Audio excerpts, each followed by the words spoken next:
another mini vlog. Grocery day kami ngayon. So, nandito kami sa Landmark. So, na-miss ko kasi mag-grocery dito sa Landmark. Pahinga muna tayo kay SM kasi masyado nang madaming kinikita sa SM sa atin. So, ngayong araw, napakadami namin napamili. Ayan, Cordapia, kagigising lang. May marka pa sa mukha. So, yan, kuya. Ito yung essential ko para sa aking breastfeeding journey, ang Vita Coco. So, ang dami na pinamili ngayon kasi sabay-sabay talagang naubos. Lalo na may pasok na kailangan ni Kuya Ilay ng mga pambaon. Tapos, sumabay pa yung birthday ni Mama sa 20. Kaya, kasama na din dyan sa pinamili namin yung lahat.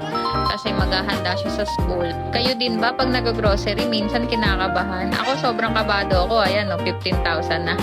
Hindi ko alam kung magkano to aabot. Pero at sa tingin ko, ayan, 16,000 na. 16,500 siguro. Hindi, 16,444 something. Ayan, oh my God.